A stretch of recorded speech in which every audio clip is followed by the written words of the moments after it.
Close the door to the outer world. Sit still. Take your pen, take your paper, and for 5 minutes, write from the end. This act, though small in appearance, is an invitation to the infinite. In those 5 minutes, you are stepping out of the world of facts and into the world of truth, the world where your desire already lives. You are not begging, you are not asking, you are not hoping, you are remembering. You are remembering who you are. He holds me like I'm the only one that exists. Write the feeling, fill the page with it, breathe it in as if you were inhaling your own power. 5 minutes. That's all it takes to shift the inner man, to move from lack to possession, from longing to living. For in that short moment of focused imagination clothed in words, you speak directly to the subconscious, the true creator of your world. Words soaked in emotion are seeds. The moment you write, the moment you feel, the moment you believe, it is done. The outer must conform. Don't concern yourself with how it will come. That is not your task. The how is the job of the unseen intelligence that moves through all things. Your task is simple. Become the author of your new reality and write it as if you are already living inside it. And when you rise from that chair, do so with calm certainty. You do not need to repeat or question. What is planted in faith shall bloom in time. So today, write. Not long, just 5 minutes. But write with boldness, write with joy, write with the knowing that what you write now, you shall live later. You do not write to become. You write because you already are. Imagination is the gateway. It is the silent portal between what is and what can be. When you take a pen to paper, you are not simply forming sentences or recording idle thoughts. You are shaping reality from the unseen. The act of writing, when done with intention, is one of the most powerful tools of creation. It becomes more than expression, it becomes an invocation, a deliberate sculpting of your world from the invisible into the visible. To write is to imagine in clarity. It is to give structure and texture to a desire that until now floated like mist in the corners of the mind. You bring it forward, give it words, and in doing so, you give it life. Words are the garments of thought, the vehicles through which feeling moves. When you write with feeling, you summon not just ideas, you summon experience. And experience, even if imagined, is the language of creation. Most people live backwards. They wait for something to happen in the external world before they allow themselves to think differently. But the truth is reversed. The inner change comes first. When you sit down and write from imagination, you are stepping into that sacred reversal. You are no longer waiting for life to tell you what you may have. You are telling life what it must reflect. To imagine clearly is to hold your desire steady in the mind without contradiction. This is why writing is so transformative. It forces you to slow down, to focus, to gather scattered thoughts and align them with a single intention. In that moment, your desire is no longer vague or wavering. It is made precise. It is named.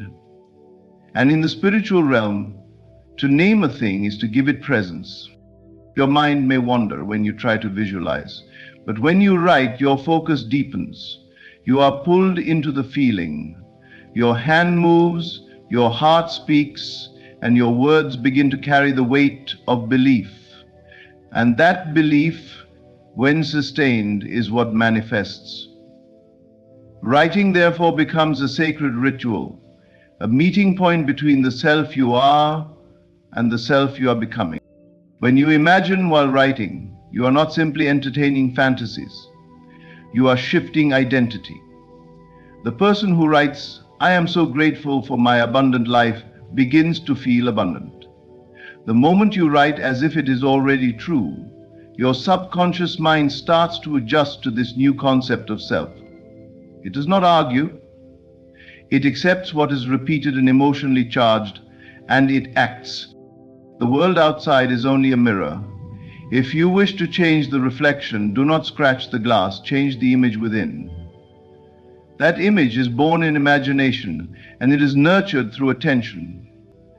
Writing is attention made solid. It is a way to hold the image steady long enough for it to root. You do not plant a seed and dig it up every day to check on it. You plant it and trust. Likewise, when you write from imagination, you are planting a seed of reality. This is not effortful work. This is not about force. It is about ease, about slipping into the feeling of already having. Writing becomes the bridge to that feeling. It draws you into it, gently but completely. You begin to see it, feel it, believe it. And once you believe it, truly believe it, it must come to pass. So do not underestimate the act of writing. It is not a chore. It is not a passive task. It is a divine act of creation. It is imagination guided by clarity and infused with emotion. When you write, you open the gateway, and through that gateway flows all that you dare to claim. 5 minutes may seem small, almost insignificant, in the grand story of a day. But the truth is, creation does not concern itself with the length of time.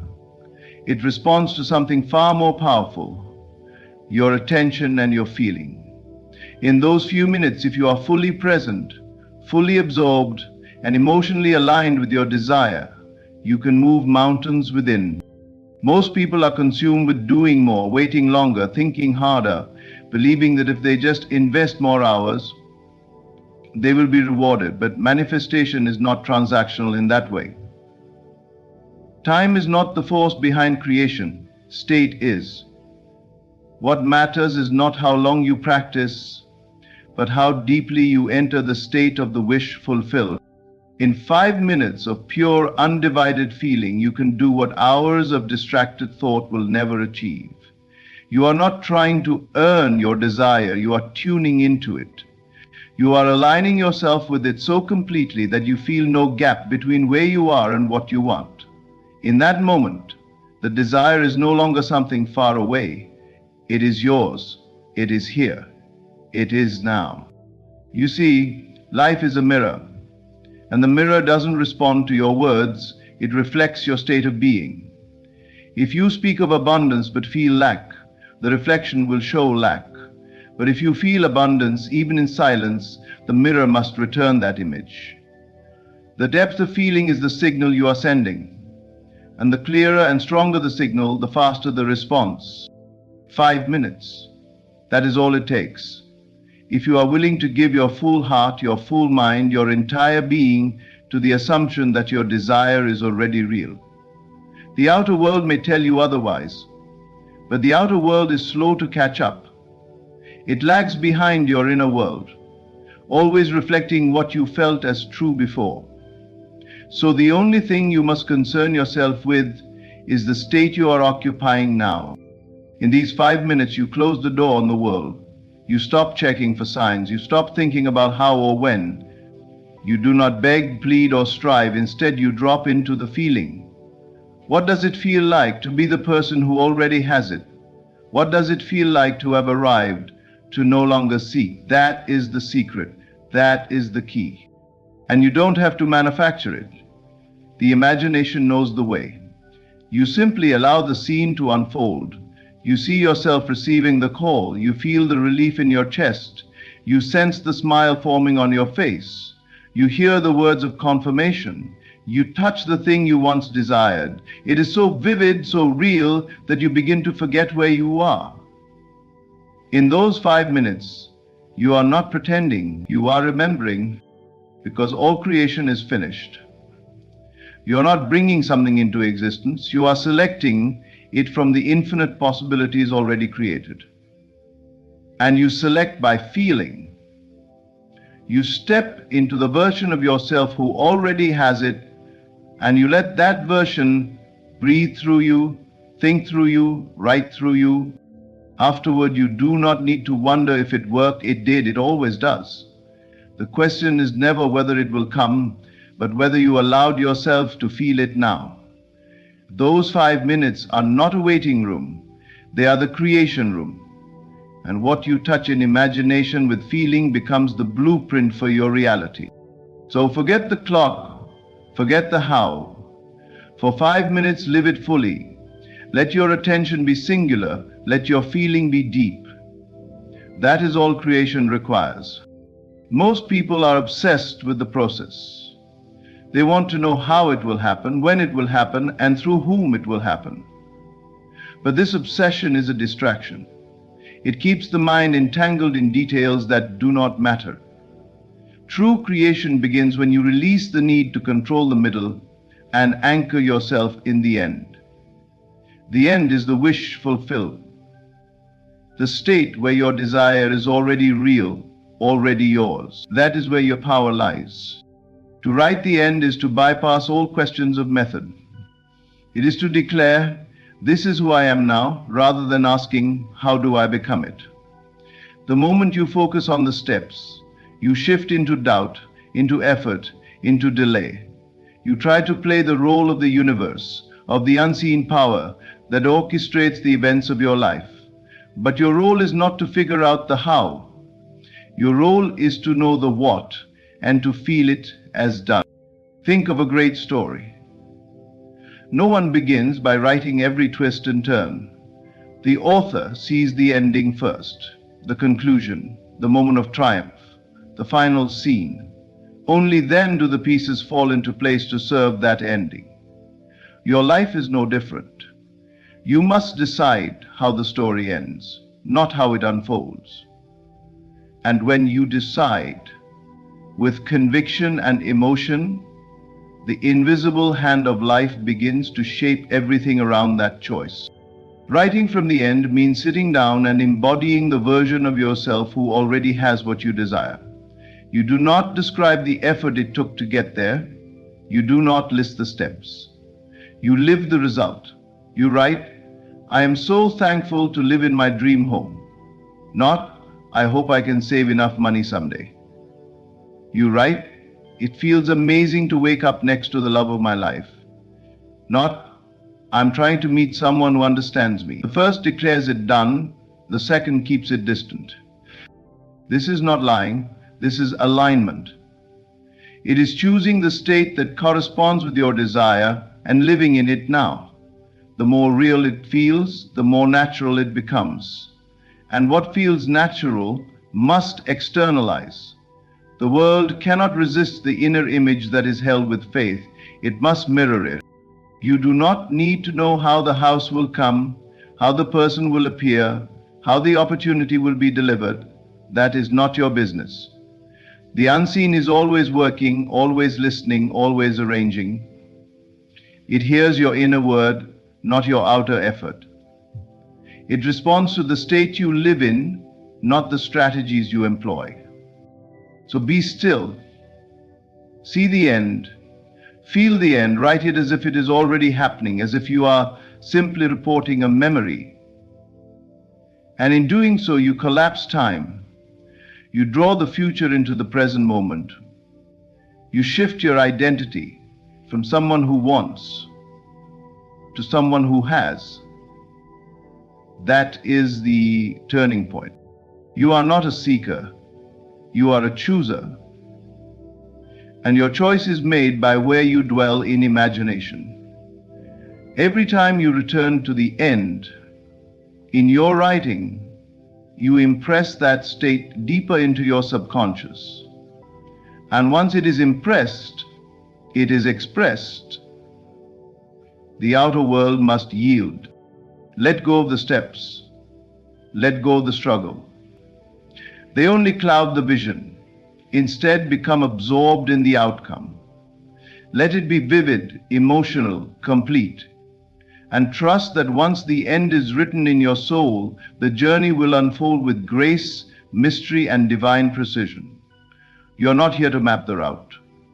You're here to declare the destination. The moment you speak in the present tense, you declare that the power is here. Not tomorrow, not next week, not when circumstances change, but now. The present tense is not merely grammar, it is a signal. It tells the subconscious mind that the desire is no longer a wish but a current reality. And the subconscious, indifferent to fact or fiction, takes that command and begins to shape your outer world to reflect it. Most people speak of their desires as something far away. I will be happy when. I'm trying to become. Someday I'll have. This language pushes their desires into a future that never arrives. Because the future is always ahead, it is always a moving target. But creation happens only in the now. The present is the only point of true power. It is the only place where you can plant the seed of a new reality. When you write your desire as if it is happening now, you shift your identity.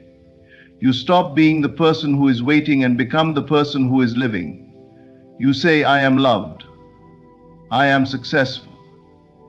I am thriving. And in doing so, you invite the feeling of that truth into your body. That feeling, that state, is what manifests. Not your effort, not your timeline, but your assumption.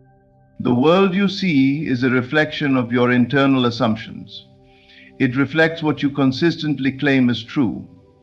And nothing reinforces the truth like present tense writing. When you write, I am receiving unexpected money today, you are not asking, you are aligning. You are assuming the position of one who is already in motion, already in possession, already complete. And the unseen responds. Your words are not passive. They are commands. They impress the subconscious, and the subconscious moves all things to obey them. When you persist in writing the present tense, even before any visible sign, you are demonstrating faith. You are standing in your end while the world catches up. It is not about forcing belief. It is about saturation. The more you repeat your desire in the present tense, the more natural it feels, and what feels natural becomes your identity. That is when change becomes inevitable. Do not wait to see results to affirm your new reality. You see results because you affirm it. You do not say, I will be healed, but I am whole. You do not write, one day I'll be in love, but I feel so grateful to be in this beautiful, loving relationship. You don't describe the journey of getting there. You write from there. This is not wishful thinking. This is cause. Thought is the only real cause. The world is simply the echo. If you wait for the world to give you permission to feel successful, you will wait forever. Instead, feel it now, write it now, speak it now. And as you do, reality begins to mold itself around that feeling. People, places, and events shift. You may not understand how it will all come together, but it is not your job to know. It is your job to assume, to feel, to speak the language of the now. Present tense is not just a writing technique. It is a state of consciousness. It is the bold act of claiming your desire as already fulfilled. When you do this repeatedly, your inner world becomes saturated with that truth. And what you accept within must be expressed without. So pick up the pen, close your eyes, and write your life as it already is, not as you hope it to be. Describe your mornings, your conversations, your surroundings as if the dream has landed, because in the unseen it has. And the moment you live there in imagination, the present becomes the bridge to your visible future.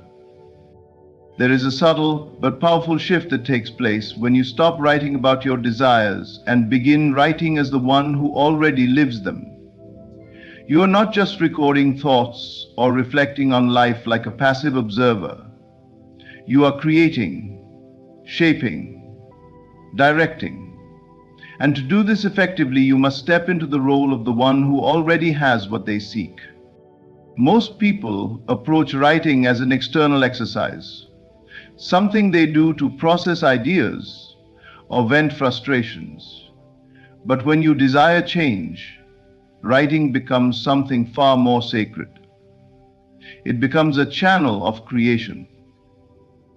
You are not here to describe what is. You are here to declare what is true in the unseen, and by doing so, bring it into form. The version of you who has everything you want already exists in imagination, in consciousness, in the infinite field of possibility.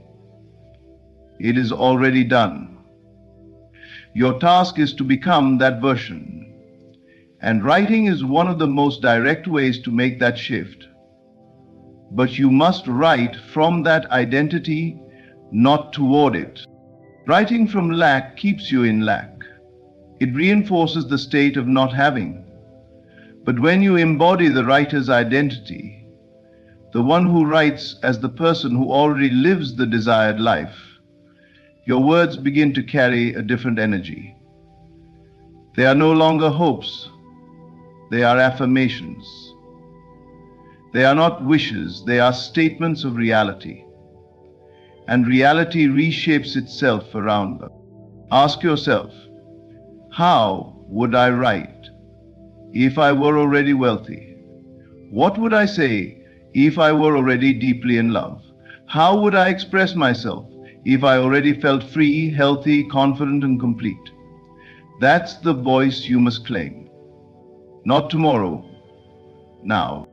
The shift happens in the subtle tone of your writing. Instead of writing, I want to be successful, you write, I love the way my work impacts people every day.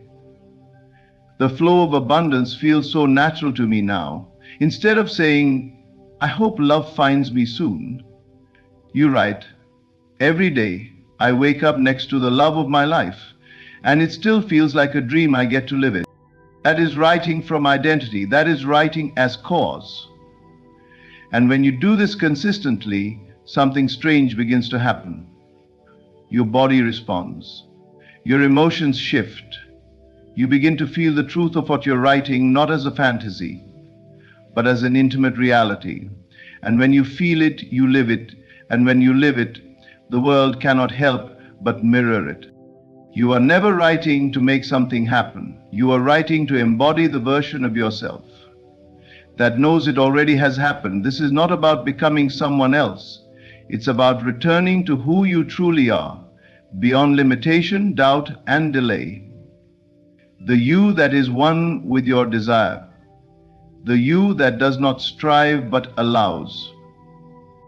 The writer's identity is powerful because it bypasses logic. It doesn't ask for permission. It doesn't beg for signs. It creates boldly and without hesitation.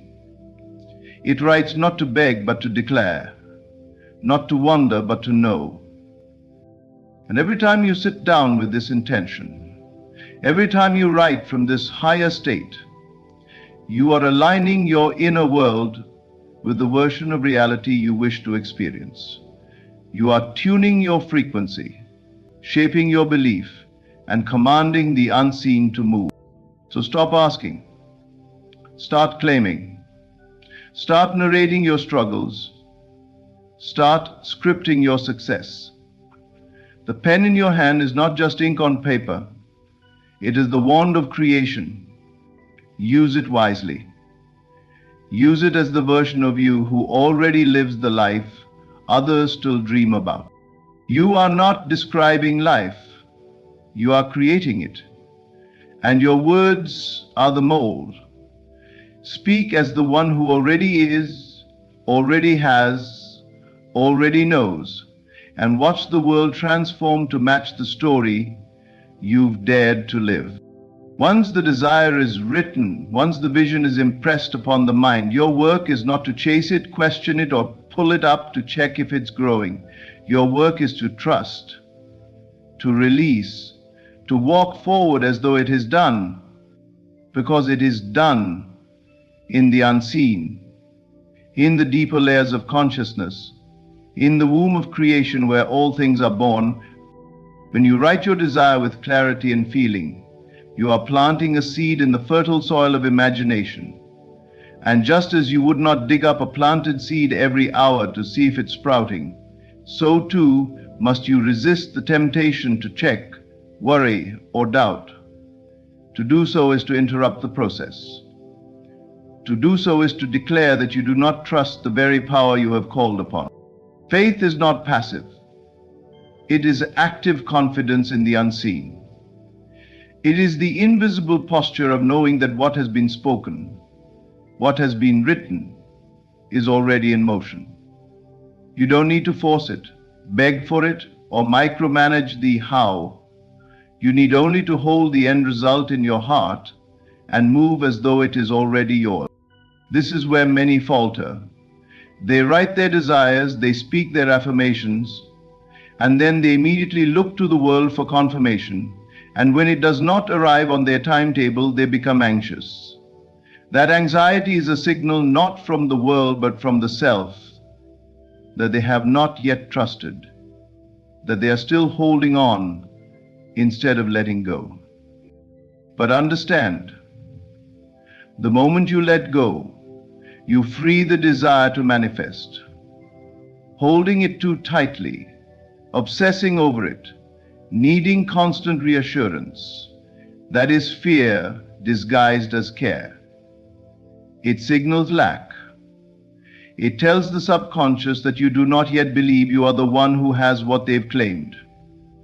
And the world responds to belief, not effort. To detach does not mean to stop wanting. It means to stop needing, to stop grasping, to rest in the assurance that what is meant for you cannot miss you, and what you have declared in consciousness must express itself in form. Detachment is not indifference.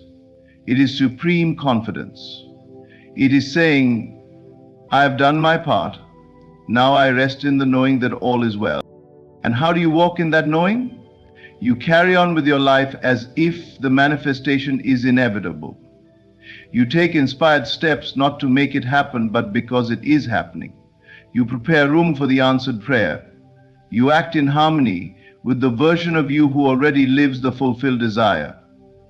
You don't chase, you align. Every time the mind tries to doubt, you return to the feeling of it being done, not with desperation, but with gratitude. You remind yourself the seed is planted, and seeds know how to grow. They need not your anxiety. They need your peace. They respond to your faith. Letting go is not abandoning your dream. It is honoring it. It is giving it space to breathe, space to unfold in perfect timing. The same unseen force that inspired your desire is the one bringing it to life. Your role is to allow it, to become still enough, calm enough, expectant enough, to recognize when the door opens. So write your desire, feel it deeply, see it vividly, and then release it with love. Smile, knowing that it is already done in the realm that matters most.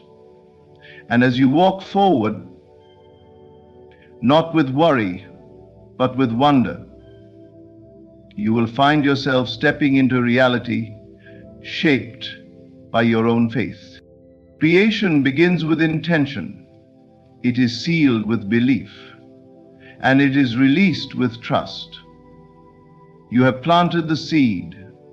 Now let it grow. You do not need more time, more effort, or more proof. You need clarity, presence, and belief. In just 5 minutes, you can shift your entire reality. Not because time has power, but because you do. When you write, you are not simply using ink and paper. You are impressing the unseen with vision, emotion, and faith. Write not as a beggar hoping for scraps, but as the creator shaping what already is. Write the end, not the steps. Feel it as real now. Embody the one who has it, then release it completely, joyfully, confidently, knowing the unseen is already arranging all things on your behalf. Let your 5 minutes be sacred. Let them be bold. Let them be the moment you stop asking and start becoming. The seed is planted. Now walk in faith. Thank you. Today, I invite you to live as though your greatest desire has already been fulfilled, not in the distant future, not in some far-off dream, but right now. Act as if you have already won the prize, for in doing so you set the wheels of the universe into motion. When you think of your desire, whether it's success, love, or wealth, imagine it as if it is already in your hands. You must embody that feeling, fully and completely. Not tomorrow, not next week, but today. You have to feel what it's like to have already succeeded. The prize is not some future event. It is here now, alive within you. But as you hold that vision, be careful of doubt. Doubt is the enemy of creation. It clouds your mind, weakens your resolve, and delays your manifestation. You must close the door to doubt and lock it firmly behind you. When you act as if you have won, there is no room for uncertainty. There is only the certainty that it is already done. Now understand that your senses may deceive you. What you see, hear, or feel in this moment might suggest you have not yet won. But the world of form is secondary to the world of spirit. The prize is not seen with the physical eyes first. It is known with the inner eye. And once you know it, nothing can take it away from you. Let your imagination be your guide. Close your eyes. See yourself with the prize in hand. Feel the joy of its arrival and know that this is the first step. Your imagination is the fertile soil where all creation begins. What you plant in your mind today will soon be reflected in your world. Act with gratitude, for gratitude is the key that unlocks the door to more.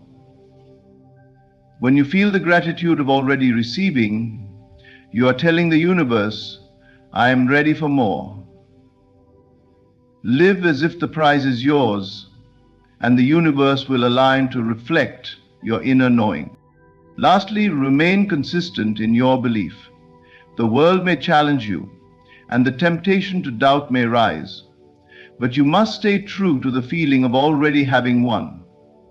The power of persistence in that feeling will bring forth everything you desire. Stay grounded in the belief that you are deserving, that it is already yours, and that nothing can stop you. Remember, the moment you start acting as if you've already won, you begin the process of manifesting what you desire. The world will conform to the reality you create in your mind. The prize is waiting for you to claim it. Act as if it's already yours and watch as the universe delivers. To truly embody the vision of having already won, you must first understand that success is not something that happens only in the future. It is not a distant event waiting to unfold when the right conditions align.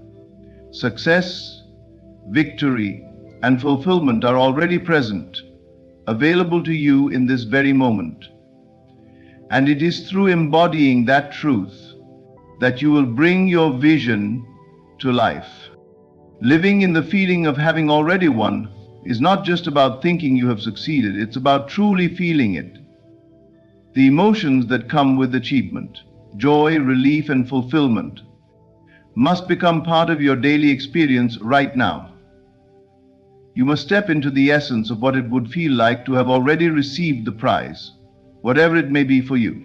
If you can feel the joy, the satisfaction, the excitement of already having won, your actions and decisions will naturally align with that truth. Begin by visualizing the prize as already yours. Close your eyes and imagine it as vividly as possible. See the details, hear the sounds, and feel the emotions that would come with the prize in your hands. Imagine yourself basking in the success, living the life you desire. How does it feel to be living in the realization of your dreams? Let the emotions of victory fill you. Do not hold back. Feel the pride, the sense of accomplishment, and the deep peace that comes with knowing your desires have been fully realized. The key here is to really allow yourself to experience those emotions fully. Don't just pretend or hope for them. Let them saturate your being. Let them shape your very core.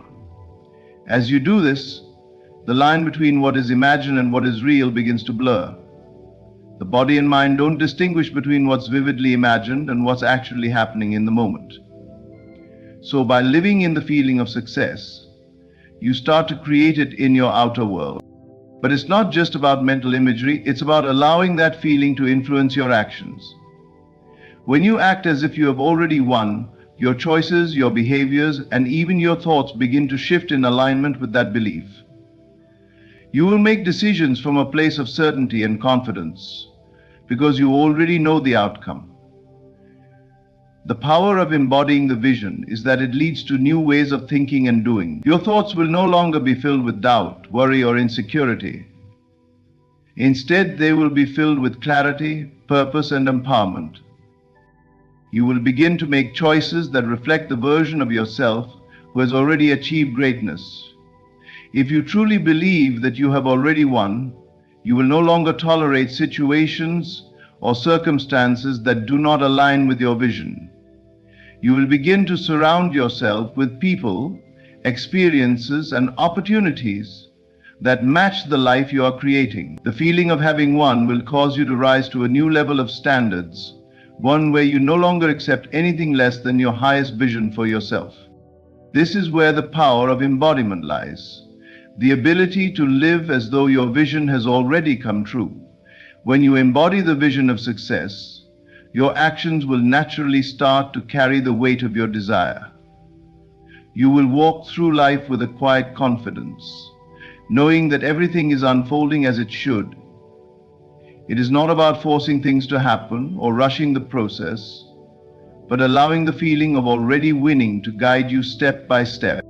In your daily life, this might show up in subtle ways. You may find that you speak more confidently, make bolder decisions, or take actions that align with your goals more effortlessly. The key is that you are not waiting for the external circumstances to shift before you act. You are acting as if they already have. Living in the feeling of already having won is not a momentary practice. It is a continuous, intentional choice. Every day, you must consciously decide to embody the vision, to choose the feelings and actions of someone who has already achieved their goals. It's about being the person who lives as if the prize is already in their hands. And when you do this, you will find that the world around you begins to reflect back that same truth. The universe does not respond to mere desire. It responds to belief, to the conviction that what you want is already yours. And when you act as though it is, that's when the magic of manifestation begins to unfold. Doubt is one of the most destructive forces in the process of manifestation. It is the silent saboteur, creeping into your mind and convincing you that what you desire is not yet yours, or that it may never be. When you entertain doubt, you are essentially giving power to the very thing you don't want, causing a rift between your desires and the reality you are trying to create. Doubt, in its many forms, directly conflicts with the law of assumption, which states that we must act and think as though our desires are already fulfilled. You cannot hold a vision of success in one hand while clutching fear and uncertainty in the other. To truly manifest what you desire, you must detach from doubt completely. The moment you doubt, you undermine the very foundation of your manifestation process. You begin to question whether it is possible, whether you deserve it, or whether it will ever happen.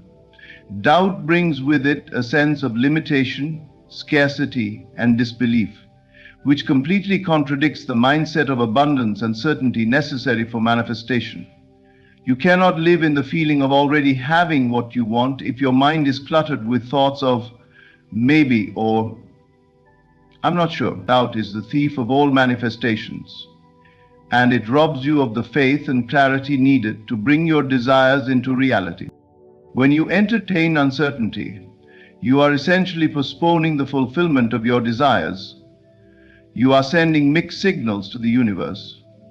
One moment asserting that your dream is already yours, and the next doubting whether it will ever come to fruition. This internal contradiction creates resistance in the process. You may be doing everything right on the surface, visualizing, imagining, and taking inspired action. But if you hold an underlying belief that it may not work, you are working against yourself. You must remove all doubt and trust completely that what you desire is already done. Detaching from doubt requires a shift in mindset. It means no longer entertaining the idea that your dream is out of reach or that it is difficult to attain. You must choose to believe in the power of your thoughts, your feelings, and your ability to create, instead of focusing on the lack or the gap between where you are and where you want to be.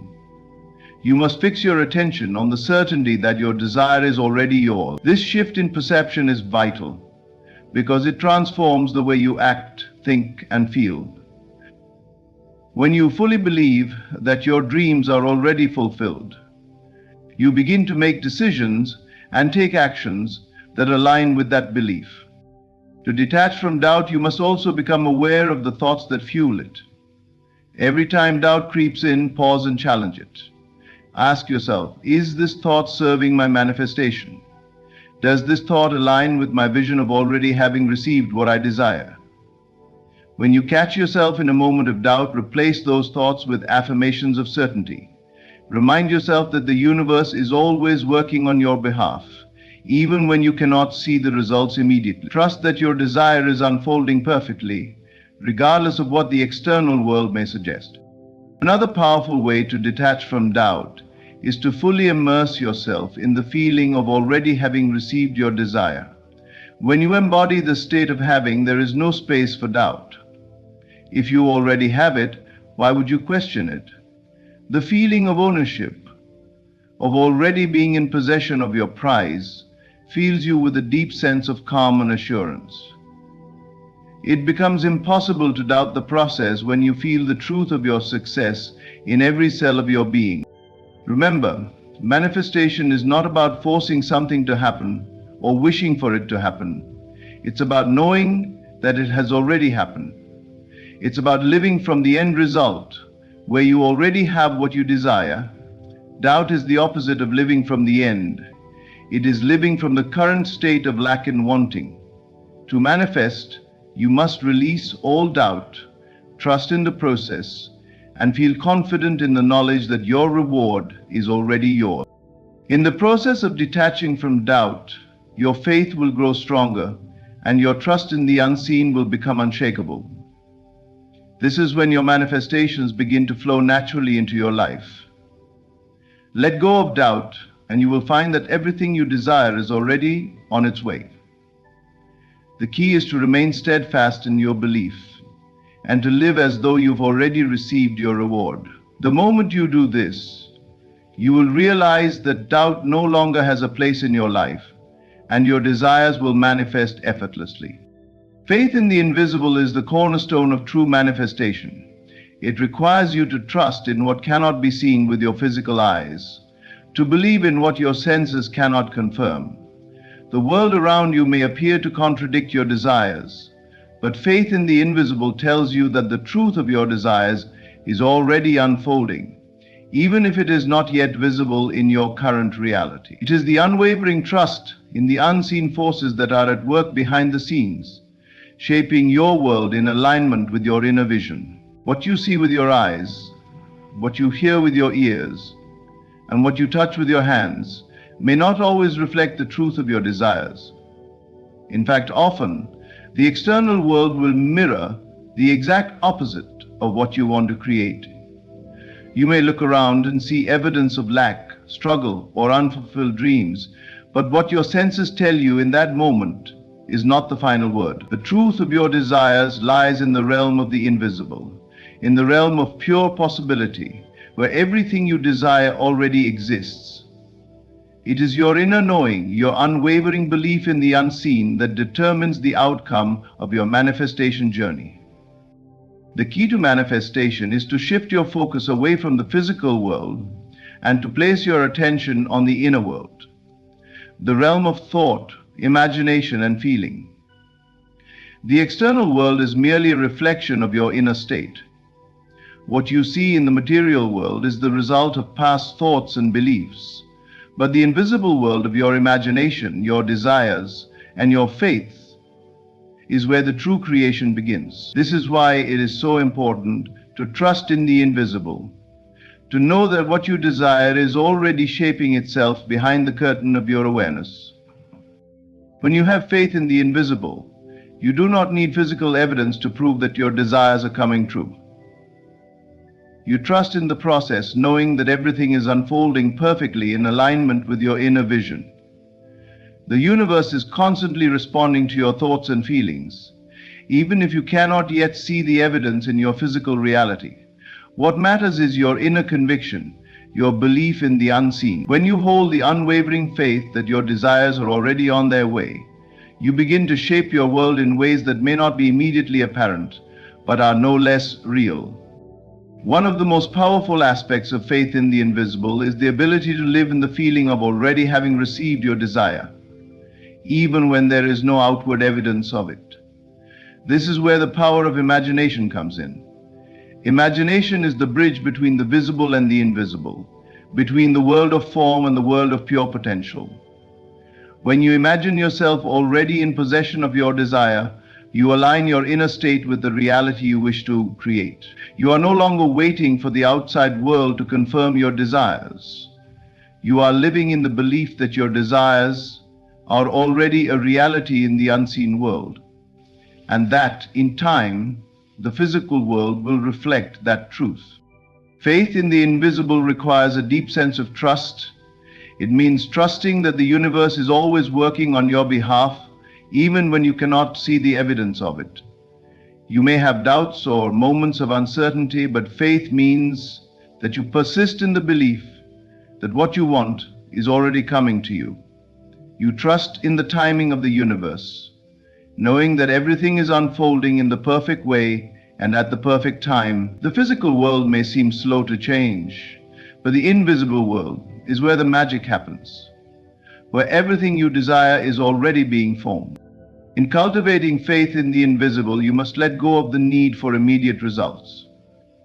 Trusting the unseen means understanding that the creation process is happening beyond the surface of what you can perceive. It is in the invisible forces of thought, belief, and imagination that your desires are being drawn into your life. By focusing on the invisible, you align yourself with the infinite potential that exists in every moment. You create the space for your desires to come to fruition, knowing that they are already on their way, even if the physical evidence has yet to appear. When you believe in the invisible, you free yourself from the need for immediate proof. You trust the process, knowing that everything you desire is already manifesting, even when it cannot yet be seen. Faith in the invisible is the true essence of creation. It is the belief that what is not yet visible is as real as what is right in front of you. And when you cultivate this faith, the invisible will eventually become visible, and your desires will unfold before your eyes. Imagination is the most powerful tool at your disposal when it comes to creating the reality you desire. It is within your mind, through the faculty of imagination, that all victories are first won. The external world is simply a reflection of the internal world, and the process of manifestation begins with the ability to imagine and believe in the life you want to create. When you fully grasp the power of your imagination, you realize that every dream, every goal, and every achievement is first conceived in the realm of thought before it is made manifest in the physical world. Your imagination is not just a fleeting daydream or a source of temporary escape. It is the creative force that shapes your reality. The power of imagination is not limited to fantasy or wishful thinking. It is the means by which you can enter the mental state of already having what you desire, aligning your inner world with the outer world you want to bring into existence. It is through focused, intentional imagination that you lay the foundation for the life you are striving to build. When you vividly imagine yourself already living your ideal reality, you are setting the wheels of creation into motion. The first step in using imagination effectively is to fully embrace the belief that everything you desire is already available to you. Your imagination is the bridge between the world of form and the world of possibility. When you use it consciously, you are not imagining a future goal, but experiencing a present reality that exists in the invisible world. The key is to live in the feeling of having already received what you want. The more real you make the experience in your mind, the more your outer world will begin to align with that mental image. When you imagine, engage all your senses. Don't simply picture the outcome in your mind, feel it, hear it, touch it, smell it. The more detailed and immersive your imagination becomes, the more powerful it becomes. If you are imagining success in your career, for example, don't just picture yourself achieving it. Feel the satisfaction of accomplishment, hear the words of praise, see the evidence of your success around you. This sensory experience will create a magnetic force that draws the external world closer to your vision. Imagination is not just a mental process. It is a full-bodied experience that taps into the energy of creation itself. One of the greatest aspects of imagination is that it allows you to bypass the limitations of your current reality. In your present circumstances, it might seem impossible to achieve your dreams, but through imagination, you are not bound by the constraints of time, space, or physical limitations. You can step into the world of your desire as if it is already real, and in doing so, you align yourself with that possibility. The more you consistently return to the mental state of already having what you want, the more your subconscious mind will accept it as truth. And once your subconscious mind accepts it, your outer world will begin to shift to match that inner conviction. Imagination also has the power to transform doubt into certainty. When you fully immerse yourself in the feeling of already having achieved your goal, doubt has no place to dwell. There is no room for uncertainty when you are living in the feeling of success and abundance. Your mind becomes a powerful magnet, attracting the circumstances, people, and opportunities that align with your mental image. The act of imagining becomes the act of creating. You are no longer waiting for something to happen. You are actively shaping the future with every thought and feeling you invest in your vision. But imagination is not something you do once and forget about. It is a practice, a discipline, and a habit. Just as athletes train their bodies daily, you must train your mind to stay focused on your desires.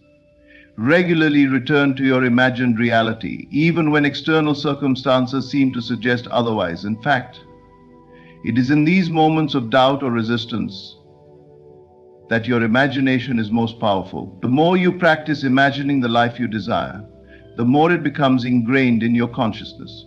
Soon your mind will not only accept the vision as real, but it will start to actively seek ways to bring it into your physical world. Your imagination is not limited to grand sweeping changes in your life. It can be applied to small everyday situations as well. You can use it to visualize a successful conversation, a productive day, or a creative solution to a challenge. The more you use your imagination to shape your reality, the more you begin to see that your world is shaped by your thoughts and beliefs. The victories you seek are already won within your mind. By consciously using the power of imagination, you activate the creative force that transforms your desires into tangible results. The power of imagination lies in its ability to reshape your reality. It is the first step in every journey towards success, fulfillment, and abundance. When you embrace the power of your imagination and use it intentionally, you are tapping into a force that is both limitless and transformative. Through imagination, you are not just dreaming of a better future, you are creating it. Gratitude is a transformative force that has the power to shift your reality.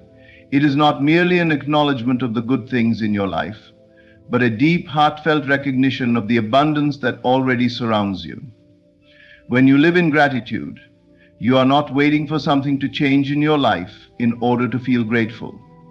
You act as though everything you desire has already been given to you. This shift in mindset is one of the most powerful tools in manifestation, as gratitude aligns your energy with the frequency of abundance and invites more of the same into your life.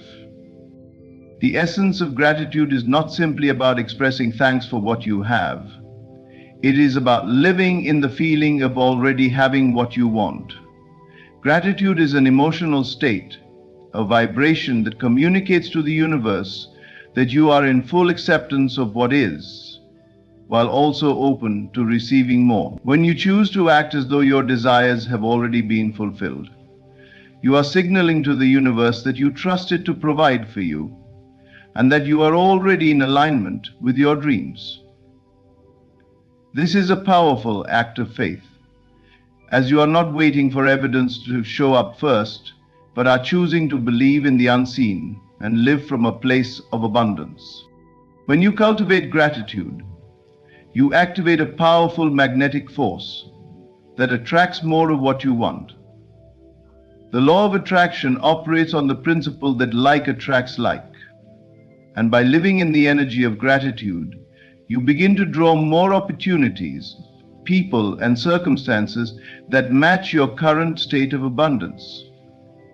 Every time you express gratitude, whether in words, actions, or thoughts, you send out an energetic signal that invites more of the same into your life. It is as if you are already living in the manifestation of your desires, and the universe responds by giving you more to be grateful for. Gratitude is also a way to overcome the obstacles that may arise on your journey. When things seem difficult, it can be easy to fall into a mindset of lack or limitation. However, gratitude acts as a powerful antidote to this mindset. Instead of focusing on what is missing or what isn't going well, gratitude shifts your focus to what is already working, what is already good in your life. This simple shift in perspective allows you to see the abundance that is present, even in moments of challenge. It transforms your relationship with difficulties, turning them into opportunities for growth and learning. By living in gratitude, you also become more present in your life.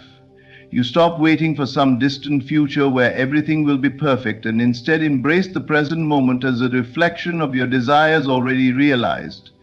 Gratitude helps you stay connected to the now, where the power of manifestation lies.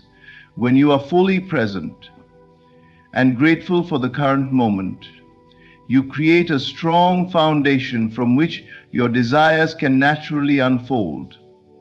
You no longer feel the need to chase after things or force outcomes. Instead, you trust that everything you desire is already on its way to you. Living in gratitude also deepens your sense of self-worth. When you are grateful for what you already have, you are acknowledging your own value and abundance. This acknowledgement reinforces the belief that you are deserving of everything you desire.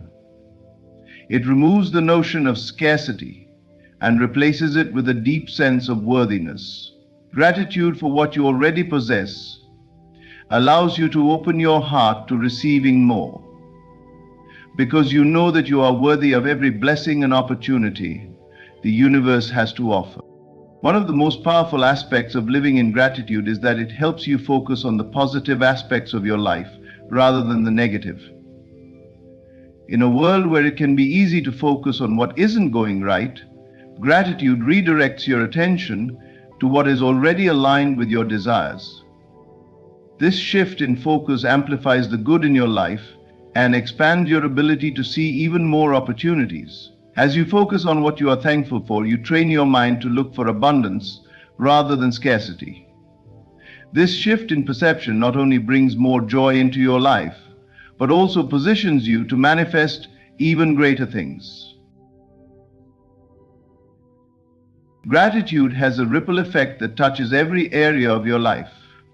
When you live in a constant state of gratitude, you begin to attract positive people, circumstances, and opportunities. Your relationships improve because you approach them from a place of appreciation and love. Your work becomes more fulfilling because you are grateful for the opportunity to contribute. Even in moments of adversity, gratitude helps you stay grounded and focused on the good that is present, allowing you to move forward with confidence and peace. In the end, living in gratitude is an act of faith. It is a declaration that you trust the universe to provide for you, that you believe in the abundance that already exists, and that you are open to receiving even more. By acting as though you have already received everything you desire, you align yourself with the very energy of abundance, and in doing so, you attract more of what you want. Gratitude is not just a feeling. It is a powerful force that shapes your reality, transforming your world into one of limitless possibility. Consistency in the feeling of having already won is the key to unlocking the power of your desires. It is the unwavering commitment to staying aligned with the feeling of success, abundance, and achievement, regardless of the external circumstances that may try to tell you otherwise. Your external world is a reflection of your internal state, and the more you maintain the feeling of already having what you desire, the more your outer reality will begin to shift to match it. This is the foundation of manifestation. Living as though your desires are already fulfilled and consistently aligning with that truth. It is easy to feel confident and hopeful when everything is going well, when the signs around you align with your desires. However, the true power lies in maintaining the feeling of having won when circumstances seem to suggest otherwise.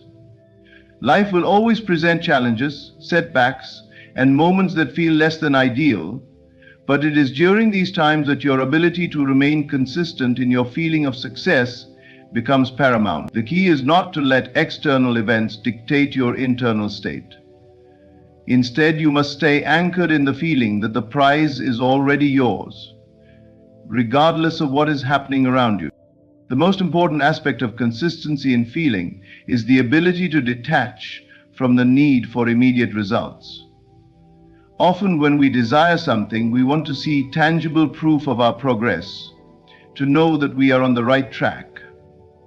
However, this need for external validation can cause us to waver in our belief and feeling of already having what we want. True consistency in feeling comes from trusting that your desires are already on their way, even when the physical evidence has not yet materialized. This unwavering belief in the unseen is what will ultimately bring your desires to fruition. To stay consistent in the feeling of having won, you must first practice emotional discipline. This involves recognizing when doubt, fear, or uncertainty creep in and intentionally choosing to return to the feeling of success.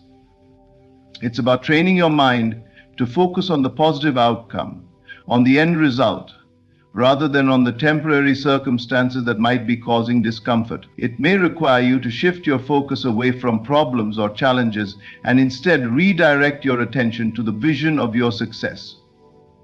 Every time you consciously choose to return to the feeling of having already won, you strengthen your alignment with that outcome, and the universe begins to respond accordingly. This consistency in feeling is not about pretending that obstacles don't exist or that you are immune to challenges. It is about choosing to respond to those obstacles from a place of strength, belief, and trust.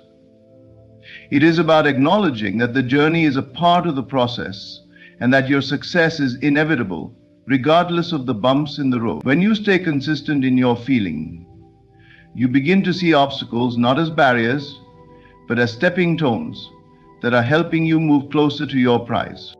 Another key aspect of consistency in feeling is letting go of the need to know how or when your desires will manifest. Often we want to control the timeline or the process, but this only creates resistance. The act of staying in the feeling of already having what you want requires you to release the need for external validation and trust that everything is unfolding in perfect timing. When you let go of control and surrender to the process, you allow the universe to deliver your desires in the most harmonious and unexpected ways. Emotions are the most powerful indicator of your alignment with your desires. The more consistently you can maintain the feeling of success, the more you invite that success into your life. It's not about waiting for the manifestation to happen first, it's about embodying the energy of the manifestation before it arrives. This is the true art of manifestation. Living in the state of already having, even before the world around you reflects it. When you can master this, you align with the creative force that brings your desires into being.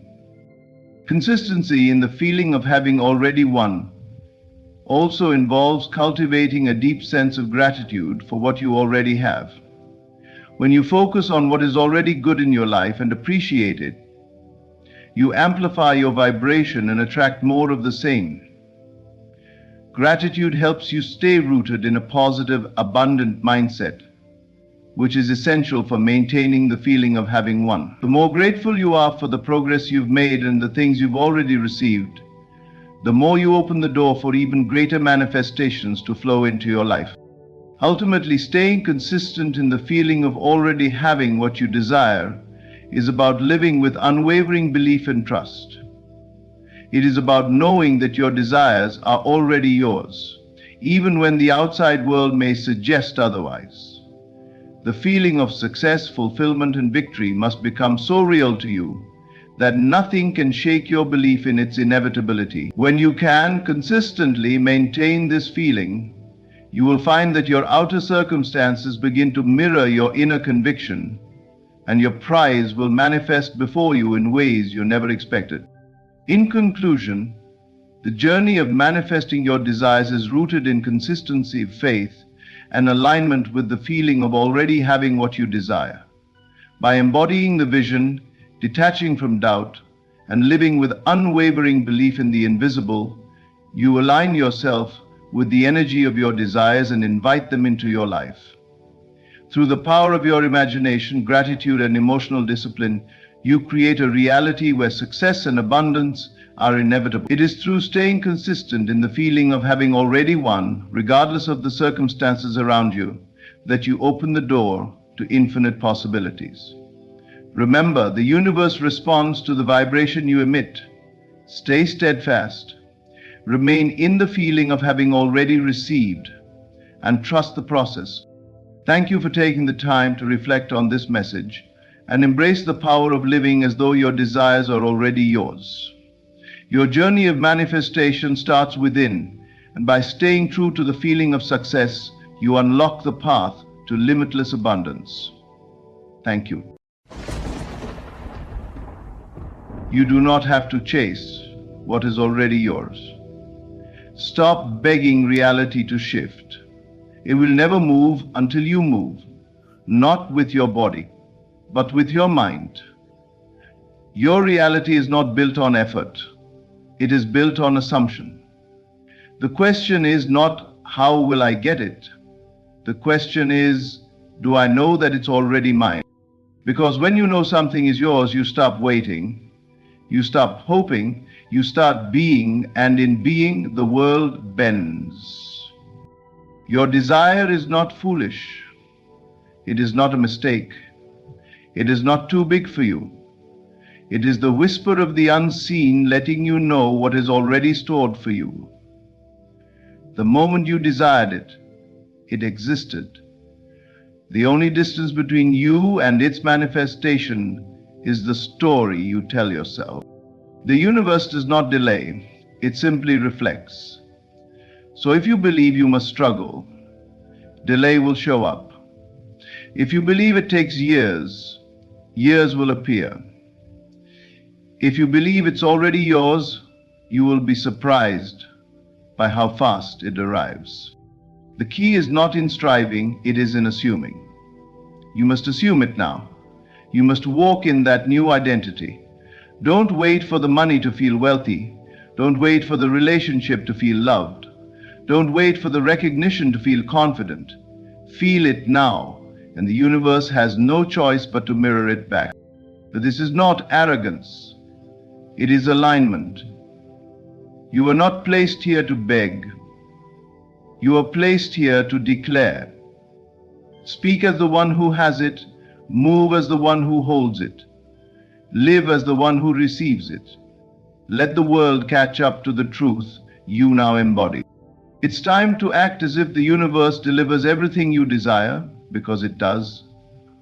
When you act as if it's already yours, the unseen hand of life rushes in to make it so. So be still, know it is done, and act like it's already yours. Whatever you assume to be true is faithfully reflected in your external world. Life does not respond to your hopes. It does not obey your wishes. It does not cater to your desperate cries or even your hard work if your inner assumption is still lack. Life, in its mystery and brilliance, is a mirror, one that reflects not the surface of your effort, but the depth of your belief. It is not about what you say you want. It is about what you assume to be already true. You may wish to be wealthy, but if you assume that money is hard to come by, that you are always just scraping by, then life will mirror that belief. You may long for love, but if you assume that people always leave, that you are hard to love, then your relationships will bend to that silent expectation. The outer world does not act independently of your inner world. They are not two, they are one. The power lies not in forcing life to change, but in assuming that it already has. When you accept a new truth within, when you assume the role of the one who already possesses what they desire, something profound begins to unfold.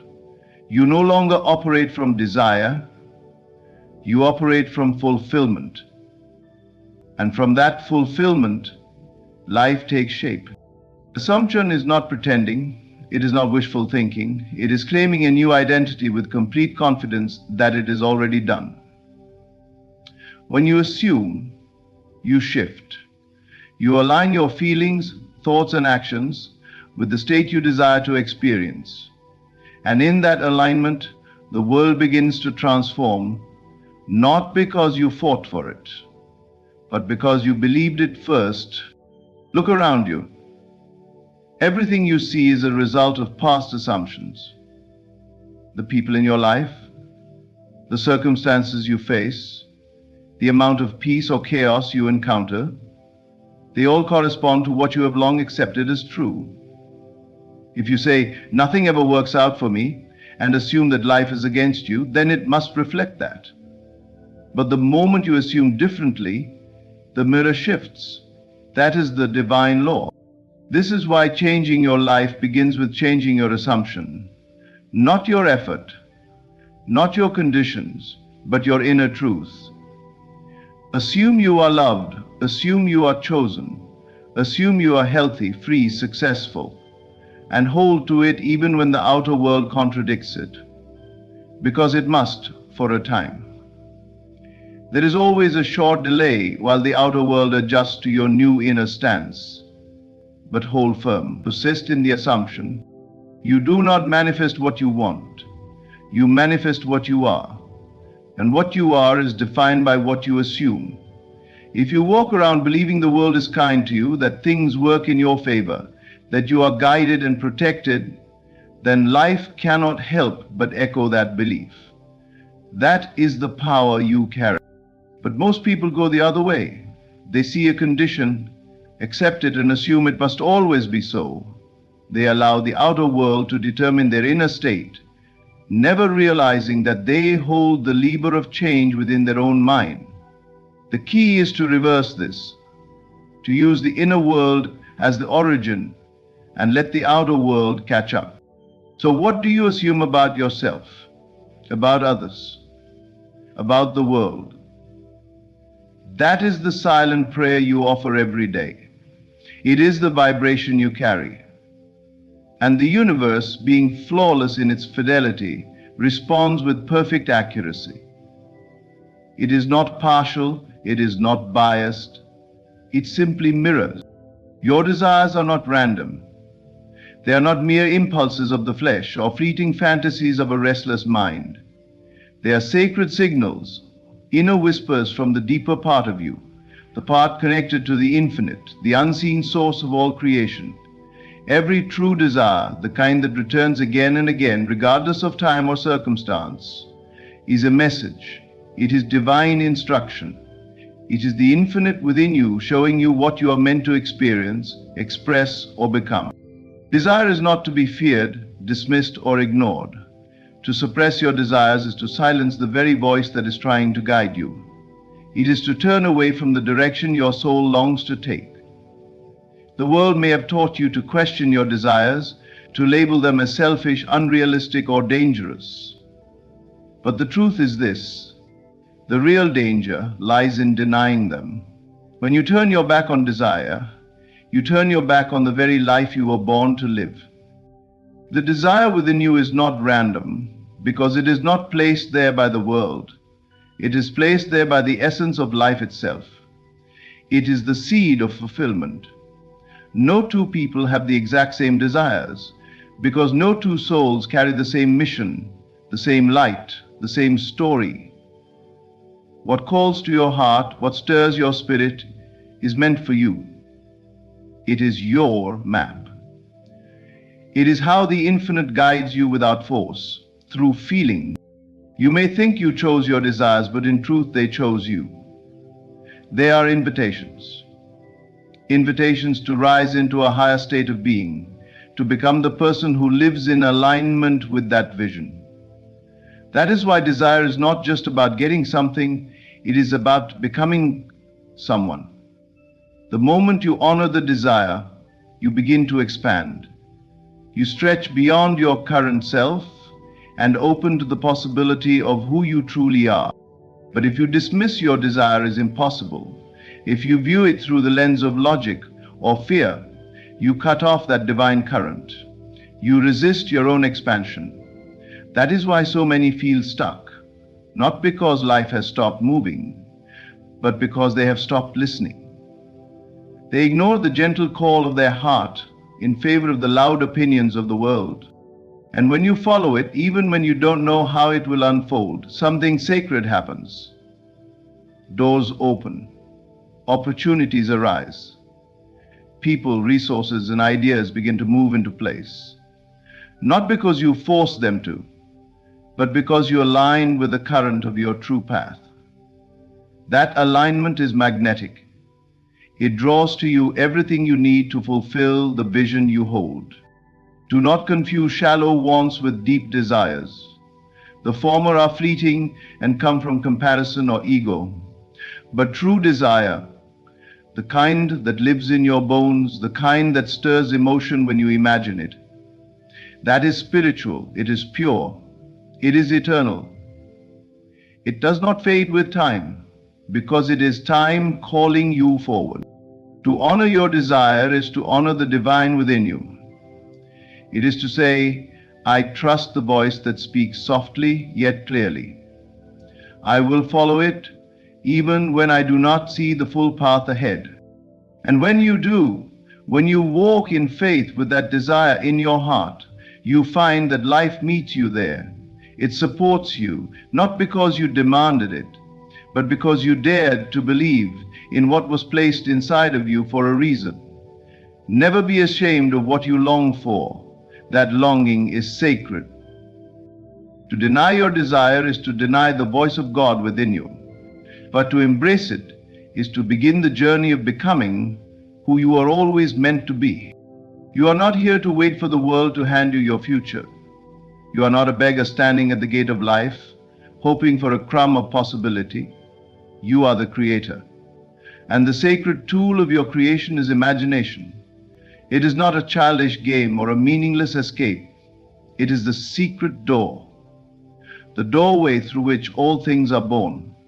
Every invention, every masterpiece, every transformation in the world first appeared in the unseen realm of imagination. That is where the real work begins. Most people look at the world as if it has power over them. They observe, they react, and they believe they must adjust to what already is. But creation does not work that way. The outer world is the echo. The inner world is the cause. When you imagine, you do not fantasize, you form. You begin to mold substance from the invisible. You call into being that which has not yet appeared. You are not escaping reality, you are creating the next one. Imagination is divine. It is not bound by time, circumstance, or history. It doesn't care where you are or what has happened to you. The moment you step into imagination, you step into your true power. You step into the position of the one who decides. It is in imagination that you begin to embody a new state. You see yourself as already healed, already chosen, already abundant. And when you do this, you shift your identity. And once your identity shifts, the world must catch up. That is the key most myths. You do not receive what you desire simply because you want it. You receive it because you become the one who already has it. And imagination is how you rehearse that becoming. It is how you enter the scene before the curtain rises.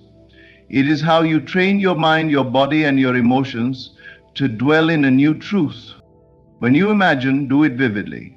See the world through your new self's eyes. Feel the joy, the peace, the confidence. Feel what it's like to live in the answered prayer. Let it become so natural, so familiar, that when it finally appears in the world around you, it feels ordinary. Because you've already lived it 1,000 times within. Do not wait for a sign.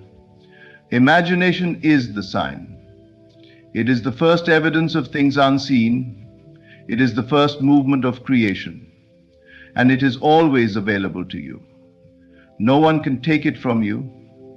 No condition can limit it.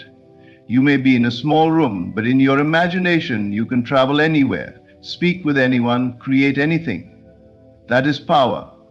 And the one who learns to live there, to dwell in the state of the wish fulfilled, becomes unstoppable. You must understand, the world you see is not fixed, it is not final. It bends to your inner conviction. And that conviction is built in imagination. If you keep replaying your fears, your lack, your disappointments, then you are imagining failure, and life will mirror that. But if you dare to imagine beauty, success, harmony, if you live there, then the world will be shaped in that image. Imagination is the seed, reality is the harvest. What are you planting? You are not meant to wait. You are meant to create. And every time you close your eyes and imagine with intention, you are stepping through the secret door. A door that leads not to escape, but to embodiment. Not to fantasy, but to fulfillment. Use it, honor it, live by it. Because once you know who you are in imagination, the world has no choice but to rise to meet that vision. Feeling is the secret. It is the spark that ignites the invisible into the visible. You may speak affirmations all day. You may picture beautiful things in your mind, but unless you feel them to be real, unless you enter into the state of the wish fulfilled, you have not moved. For it is not thought alone that creates. It is thought felt, thought saturated with emotion, that manifests into form. Your outer world does not respond to your words, it responds to your inner atmosphere. That atmosphere is shaped by feeling. What are you dwelling in emotionally? What is the dominant tone of your inner life? That tone is the blueprint. That vibration becomes the mold through which your life is cast. If you live in worry, life will give you more to worry about. If you dwell in lack, life reflects that lack. But if you live in the feeling of abundance, if you walk as though it is already yours, life has no choice but to mirror that conviction. To feel is to accept. To feel something is real is to embody it. And the moment you feel it genuinely, deeply, it begins to move toward you, or rather, you move into alignment with it. This is not magic, it is law. The law of life responds to your inner state, not your outer actions. So many chase the world hoping to make something happen, while ignoring the only place true creation occurs: within. The key is this: you must feel now as you would feel then. The future you seek is not in the future, it exists now, in your imagination, and your job is to enter its feeling. Ask yourself, if it were already done, how would I feel? Then dwell there, breathe there, sleep in that state, speak from that place, walk through life carrying that inner certainty, and you will find that life rearranges itself to match your inner world. There is no power in pretending without feeling. Going through the motions will not suffice. Life does not respond to appearances, it responds to essence. And essence is carried in emotion. When you enter a room, people can sense who you are, not because of your clothes or your words, but because of the vibration you bring. The universe operates the same way. It is not fooled by surface. It listens to the frequency you are tuned to. This is why imagination must always be coupled with emotion. When you visualize, do not merely see, feel. Imagine the joy of having it, the peace of knowing it is done, the confidence of already being that version of yourself. Let your entire body respond, let your breath change, let your heart open. Then you are no longer imagining as if. You are living it inwardly. And that inner life draws the outer form like iron to a magnet. There is no effort in this, only willingness. Willingness to feel, to believe, to surrender to the truth of your inner world. You don't force emotion, you allow it. You lean into it. You sit quietly and invite it in. This is why stillness matters. In stillness, you can listen, you can feel, you can shift. Feeling is not weakness. It is the most powerful tool you have. It is not something to control or suppress. It is the language of creation. To master your life, master your inner atmosphere. Tend to it like a sacred fire. Let it burn with the warmth of fulfilled dreams, not the cold ash of doubt. When the moment you feel it to be real, you give it life. And once it has life within, it must find expression without. So ask yourself again and again, how would I feel if I already had it? Then go there and stay there. Because what you feel now becomes what you live next. Doubt is not harmless. It is not passive. Doubt is the thief of your manifestation. It stands at the doorway of your desire and shuts the gate each time you begin to walk through. Every time you entertain disbelief, every time you say to yourself, what if it doesn't happen? You are choosing to delay that which is already yours in the unseen. You are telling the universe, I am not yet ready to receive. And the universe, in perfect obedience, echoes back your hesitation. The truth is simple. The universe does not respond to what you want. It responds to what you believe, what you accept as true. And belief is not just a passing thought. It is a persistent acceptance, a steady, unwavering assumption. Doubt interrupts that flow. It pulls you out of alignment. And though your desire may still be alive within you, your disbelief puts it on pause. When you plant a seed, you don't dig it up each day to check if it's growing. You water it, you nourish it, and you trust the process. But many treat their desires differently. They imagine for a few moments, then pull back and question it. Is it working? Is it coming? What if nothing happens? In that moment, they dig up the seed, they disturb the soil of faith with the claws of fear, and the process begins again. This is why consistency is everything. Not effort, consistency. A quiet, settled knowing that what you have imagined, what you have felt, what you have accepted inwardly is already taking form. Even if you do not yet see it, even if there is no sign, especially then, for the invisible is always formed before the visible. And your work is to hold to the vision, not occasionally, but constantly.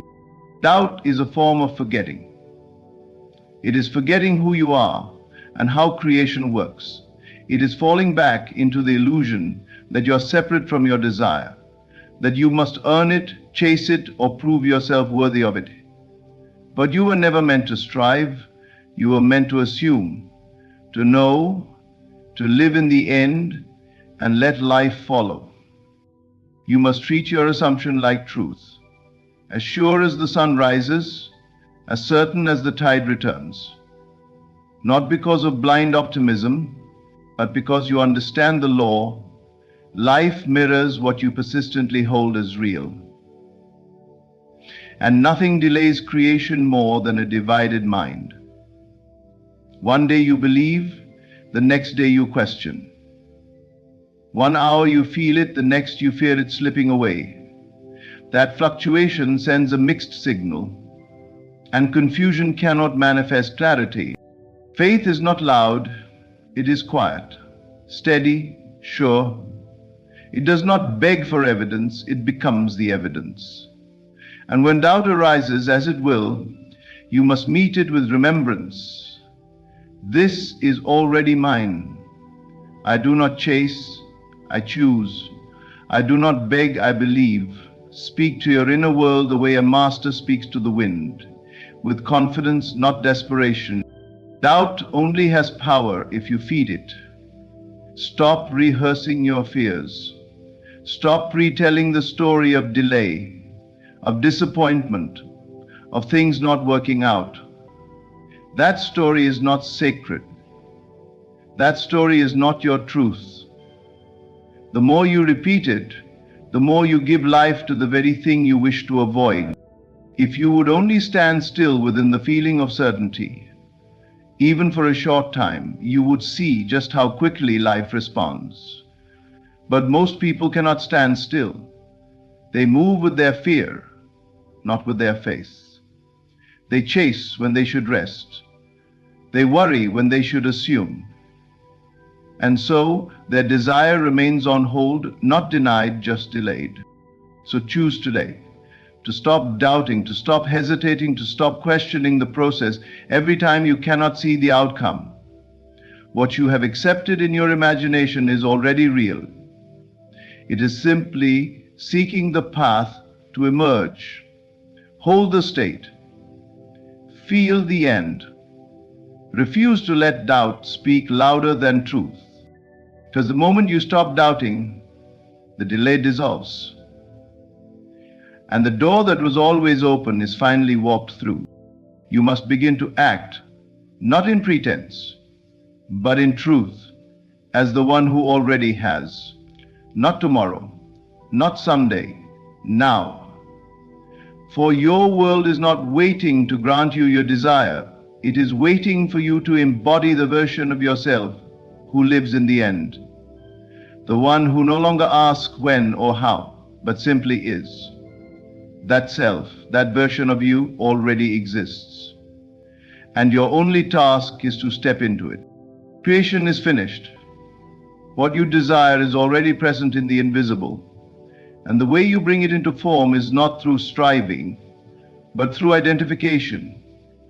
You must claim it, wear it, become it. When you do, reality has no choice but to catch up. Life is not random, it is responsive. It bends and shifts to match your inner stance. And the stance of having is very different from the posture of waiting. To act as the one who already has is to move from faith, not from need. It is to speak words that carry the tone of fulfillment. It is to think from the end, not of the end. When you imagine a scene, feel it through the eyes of the one who has already received. Let the inner dialogue reflect that shift. I am, not I hope to be. It is done, not someday may be. Your imagination must stop being a place of longing and become a place of dwelling. When you walk through life in this state, the world mirrors it. People treat you differently. Opportunities flow without effort. Circumstances reshape themselves to match your frequency. Not because the external world is magical, but because your inner world is magnetic. You are always attracting what you are, not what you want. And to become the version of you who has already received is the highest form of alignment. Do not confuse this with arrogance or fantasy. This is not about pretending. It is about embodying. True embodiment is quiet, calm, unshakable. There is no grasping in it, no begging. There is only knowing. The same way you know your name, the same way you know the sun will rise. When you live from that knowing, your steps are sure. Your energy changes. You no longer try to convince the world, you simply allow it to respond. This is why identity is the key. If you still see yourself as the one who lacks, you will continue to experience lack. If you still feel unworthy, unprepared, or separate from your desire, you cannot walk in alignment with it. You cannot reach a destination if you insist on standing in a different place. You must become the person who already has it internally, long before the evidence appears externally. So ask yourself, how would I speak if it were already mine? How would I hold myself? How would I make decisions? What would I no longer tolerate? What would I celebrate? Begin living in those answers. Let every thought, every step, every breath be colored by the assumption of fulfillment. This is not about forcing change. It's about allowing the truth to rise within you. The truth that what you seek is not far. It is within reach, within you, waiting for your agreement. When you agree with it, you shift timelines. You align with the version of reality where your desire is not a hope, but a memory. There is no greater power than this, to live as though it is already done, to become in consciousness the one who possesses. That is the secret. That is the way. And once you embody that state, you do not chase. What is yours begins to chase you, because life always follows being. And when you become it, you receive it. Everything begins within. The world you see is only a mirror reflecting your inner assumptions, your feelings, your faith in your identity. You are not waiting on the universe is waiting on you, waiting for you to accept, to feel, to embody the version of yourself who already has what you seek. Desire is divine, imagination is sacred, feeling is creative, doubt is delay, and action, when taken from the state of already having, is the very language of manifestation. So live from the end. Assume the feeling of the wish fulfilled. Let your inner world become so saturated with certainty that the outer world must conform. This is not theory, it is law. What you accept as real within must express itself without. And once you understand this, you stop hoping and start knowing. You stop striving and start receiving. Thank you for walking this journey of truth and transformation. May you remember your power, live from your highest state, and trust that what you desire is not only possible, it is already yours. There was a time, not long ago, when I had nothing but a whisper, a simple word, and a vision that would not leave me. I did not chase the money. I did not run after opportunity. I sat still and I spoke. This word, which I shall reveal soon, was not magic in itself. It was the belief I wrapped around it, the feeling I poured into it, the certainty I carried when I released it into the atmosphere. You see, the world teaches you to strive, to toil, to bleed for your blessings. But the truth is, reality bends to your inner world. It listens not to your effort, but to your assumption. So when I sat alone in silence, I did not ask for $70,000, 0 cents. I did not beg, I did not plead. I said the word and I imagined what it would feel like to already have it, to see the number in my account, to feel the peace of financial ease, to smile as if the money had arrived. And I felt it real. The word I spoke was receive. That's it. I didn't say I want money, I said received. And when I said it, I meant it. I spoke it once in the morning, and again when doubt knocked on the door. But each time, I wrapped it in faith, clothed it in gratitude, and breathed life into it. Received. As if I had already opened the envelope. As if the alert had already pinged on my phone. As if the money had already arrived. And in 5 days, without effort, without force, without telling a soul, $70,000, 0 cents came. Unexpected, unexplained, but not surprising. Because the moment I felt it, the moment I assumed it, it was done. You don't need to chase the blessing. Speak from the end. Use the word that declares, it is finished. Your word is power, so choose it well. Speak it boldly, and then walk in the world as one who has already received. Because when you believe you have it, the world has no choice but to deliver. A word is not merely a sound that escapes the lips. It is vibration, frequency, intention. It is the subtle language of the unseen world, shaping what is yet to be seen. You may walk through life believing you are just speaking casually, but every word you utter is casting a spell upon your mind, your body, and your reality. When you speak, you are not simply communicating with others, you are affirming something to yourself. Words do not vanish, they take root in the invisible soil of consciousness and grow according to the energy behind them. This is why idle talk is never truly idle.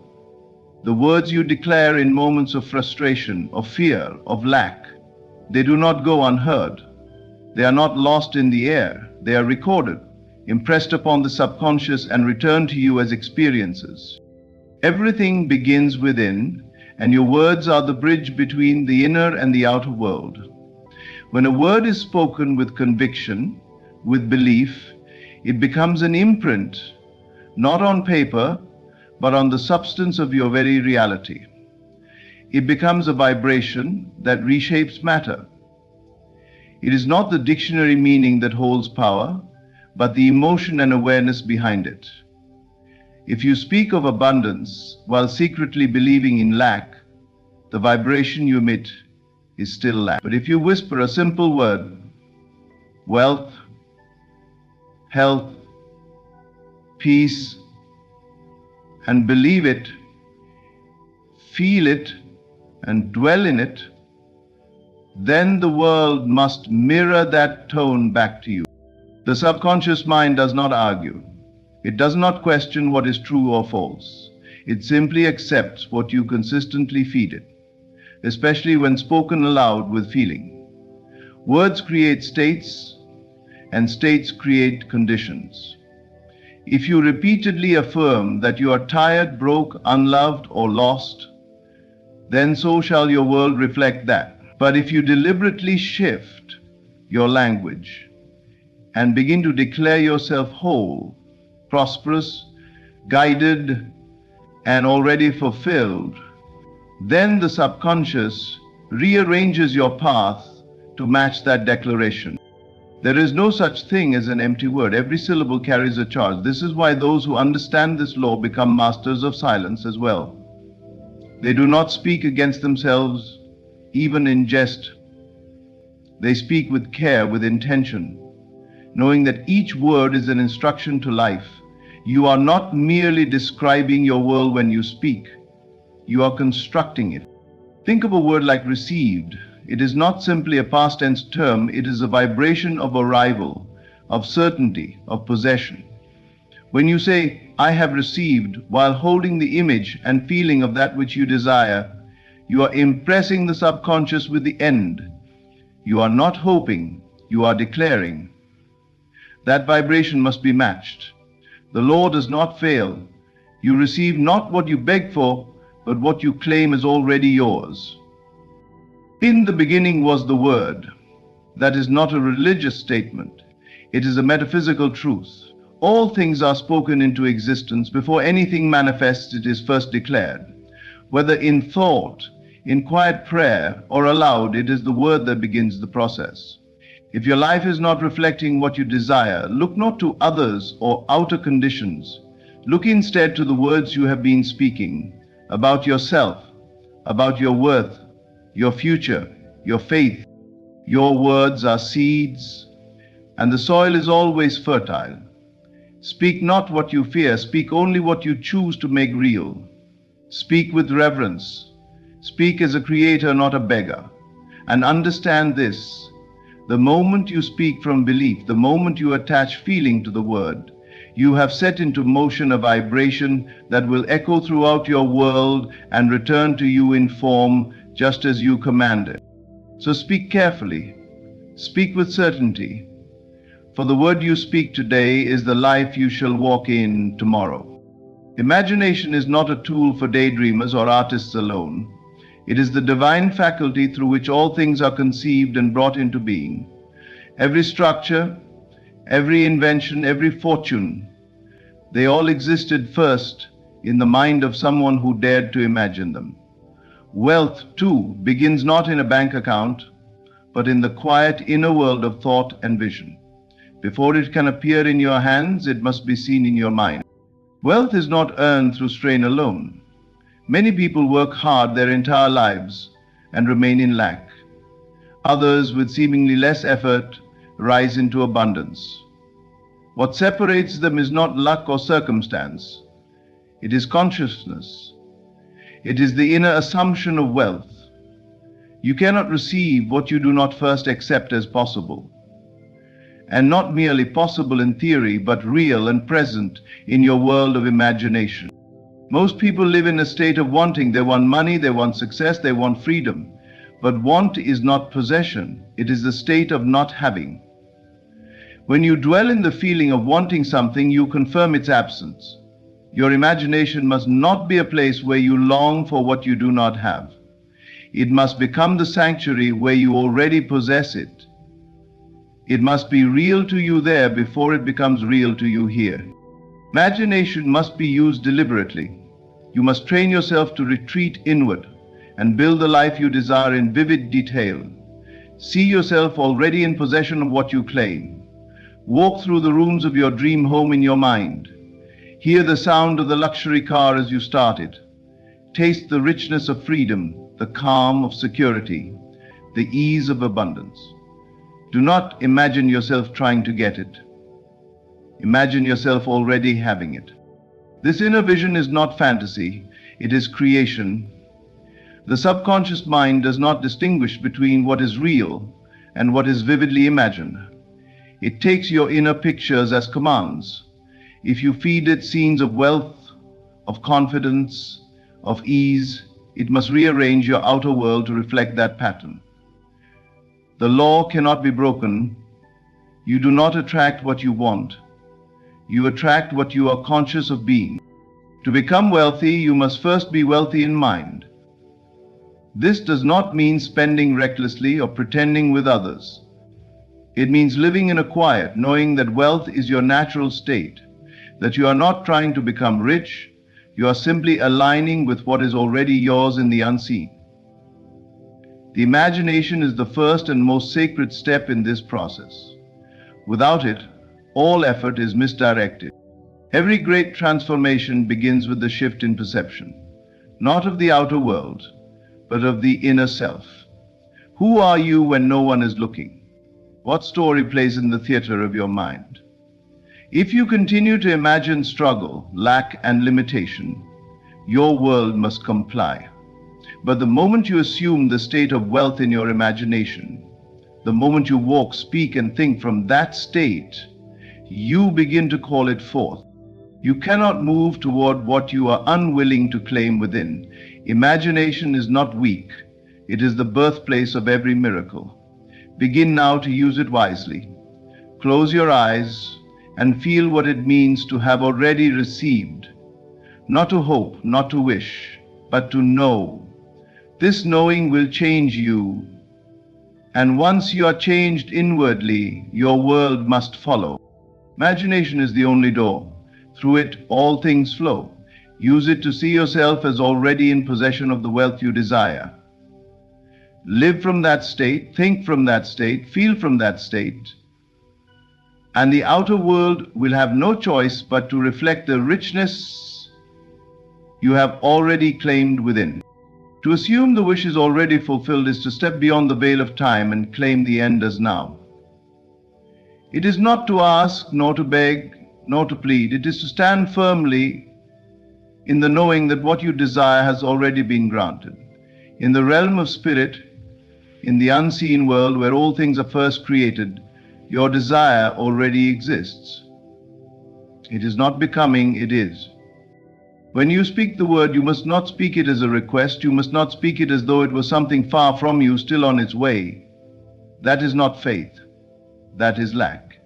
To speak with the vibration of please let this happen is to admit that it has not yet occurred. But to speak with the vibration of thank you, it is done, is to impress the subconscious with finality, and the subconscious always reflects the impression it receives. Creation is finished. Everything you could ever desire already exists in a higher plane.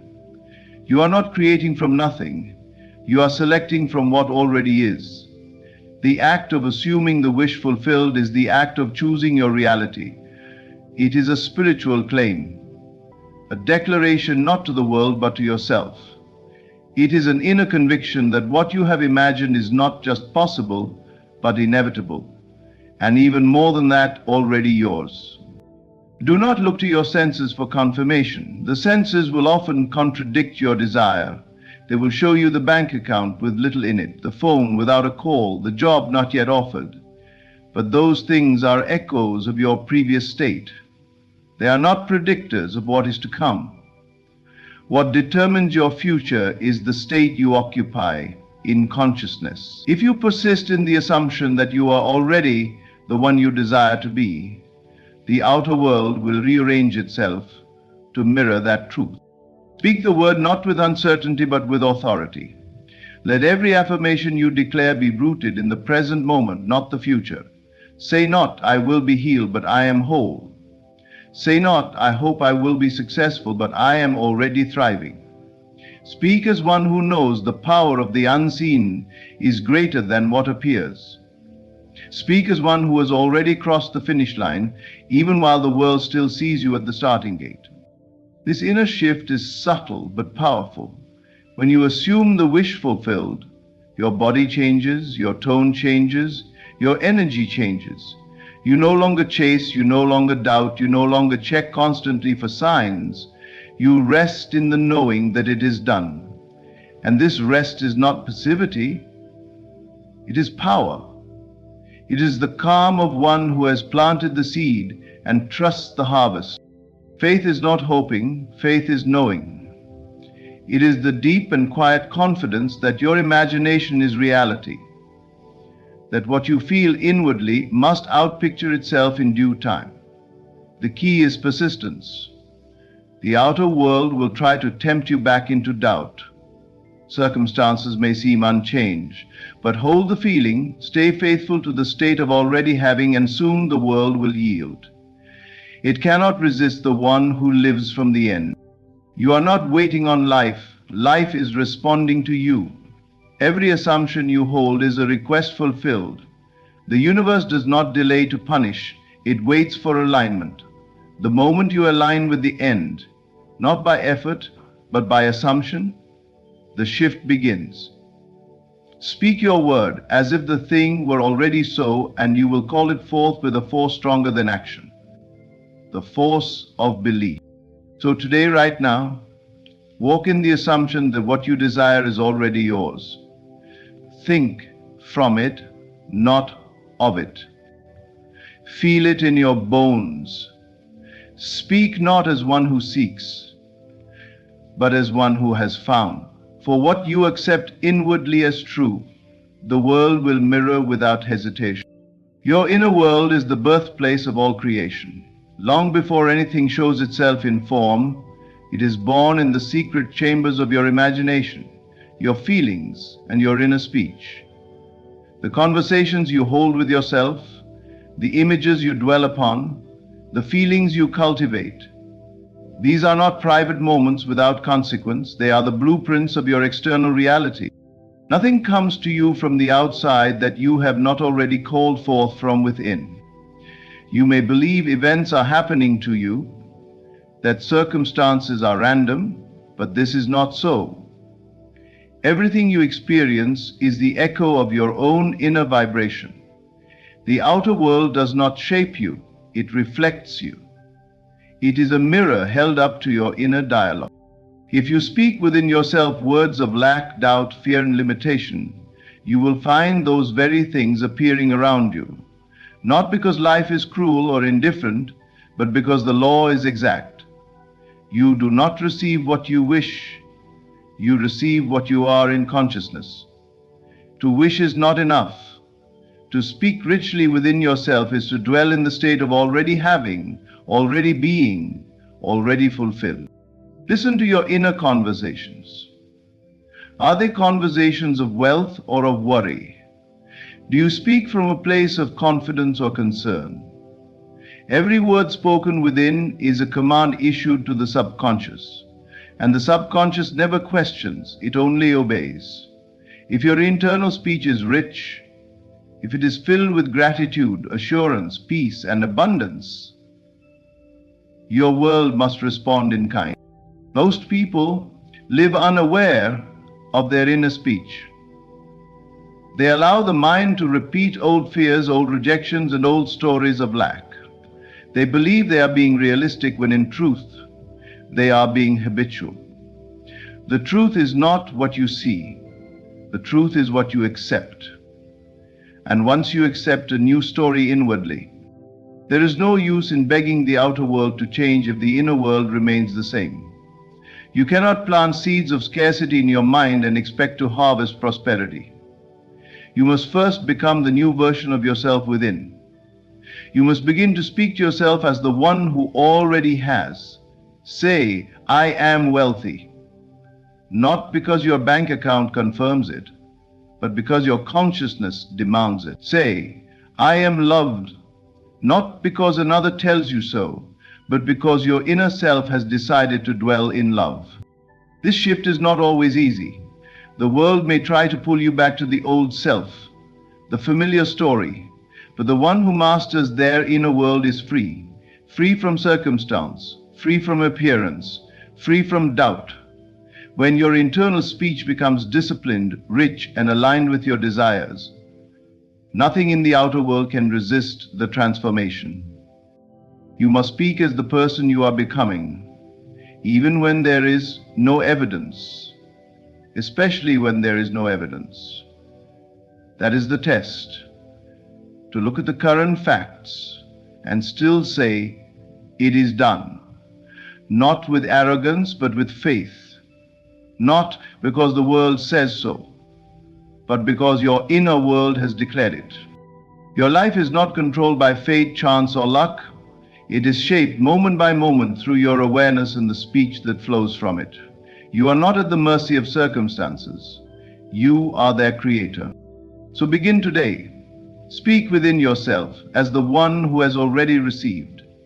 Let your thoughts be rich, your words abundant, your feelings full of joy and certainty. The world outside is only a screen. What you project upon it is your own inner state. And the projection will never lie.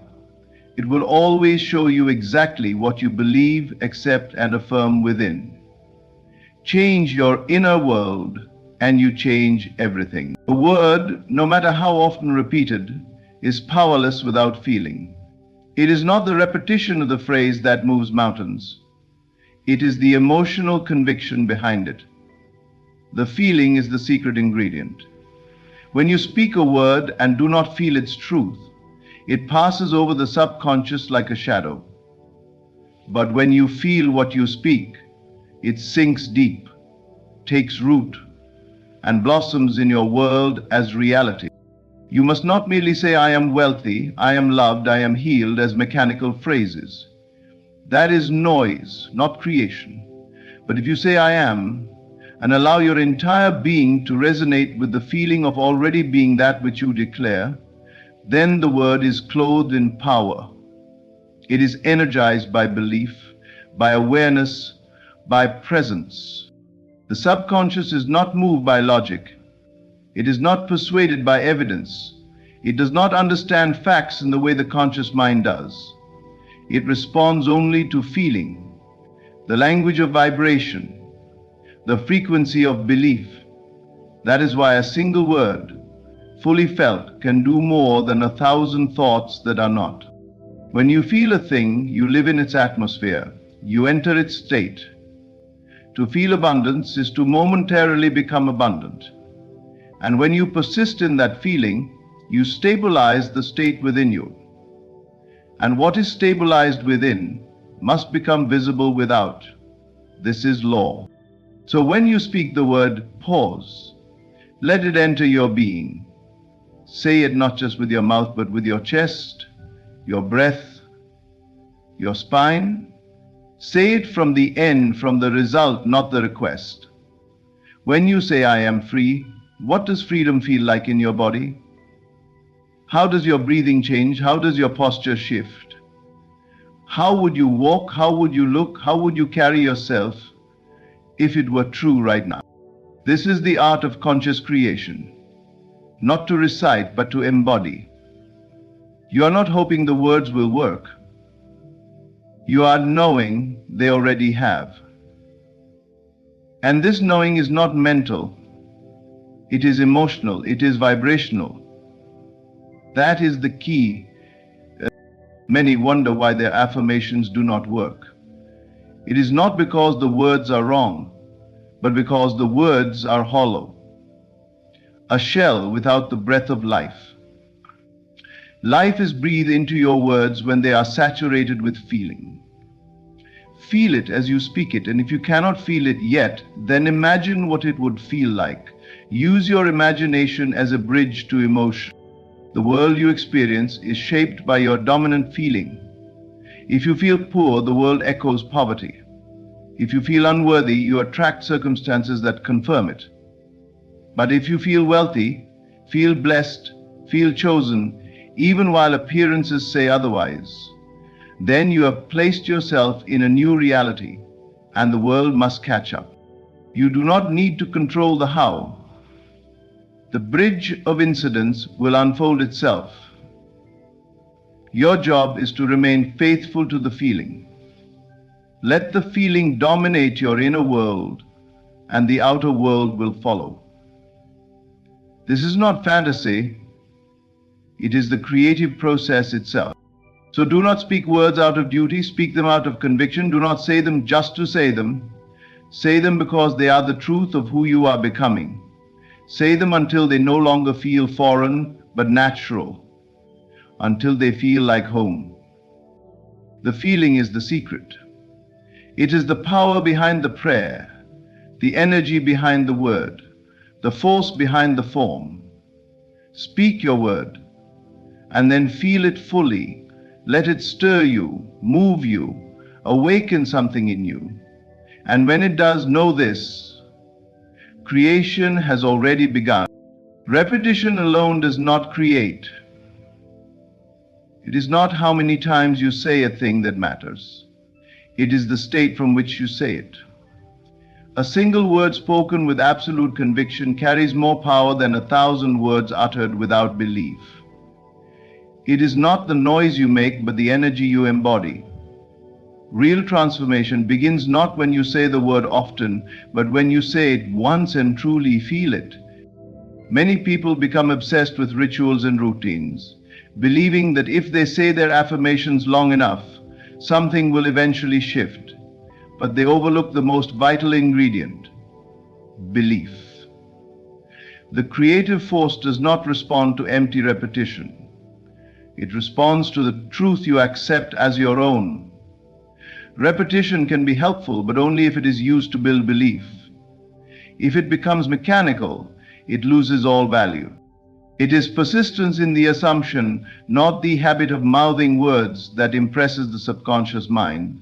The subconscious is impressed through feeling, through certainty, through the consistent holding of a state.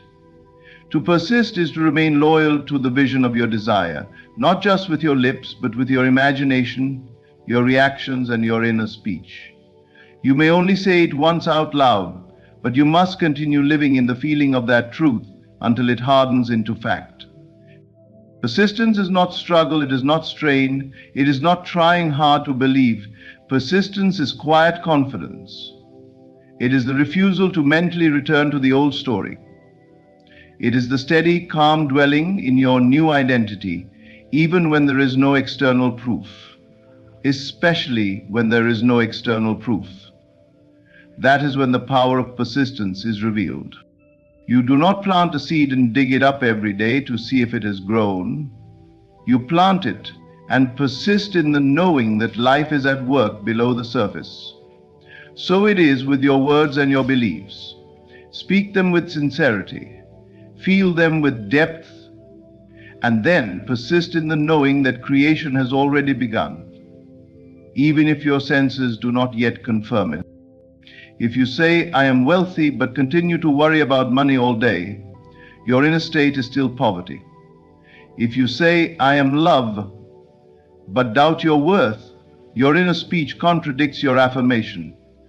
The outer world does not reflect what you say. It reflects what you consistently feel and accept as true.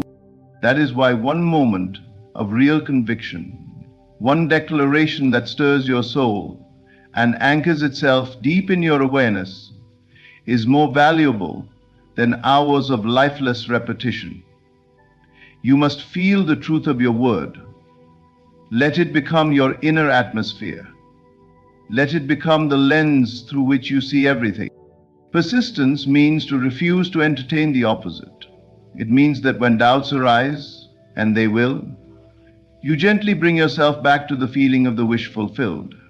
Not by force, but by trust, by the inner decision that this is now who you are. Be the word with faith, not desperation, with expectation, not pleading, and then live as if it were already yours. That is persistence. That is power. Remember, creation is finished. Everything you desire already exists in the invisible realm. Your task is not to make it happen, but to align with it, to live in the state of already having, to persist in the awareness of fulfillment no matter what appearances say. You don't need to repeat the word endlessly. You need to become it. Let your entire being declare, "It is done," then rest. Rest in the truth you have spoken, and as you persist in that silent inner knowing, the world must shift to match it, not by chance, not by luck, but by law. What you speak, you shape. But even more than your words, it is the belief behind them, the feeling within them, and the state you persist in that turns the unseen into the seen. One word, deeply felt and spoken from the end, can rewire your entire reality. You are not waiting for change, you are the cause of it. Your imagination is the workshop of creation. Your feelings are the fuel, and your persistence is the evidence of your faith. Speak from the place of knowing, not hoping. Feel what you say, and let it saturate your being. Assume it is already done and remain there, undisturbed by appearances. That is the real secret. That is how one word can attract not only $70,000, 0 cents, but a new life entirely. Thank you for listening. May you speak with power, feel with depth, and persist with grace. Your world is listening.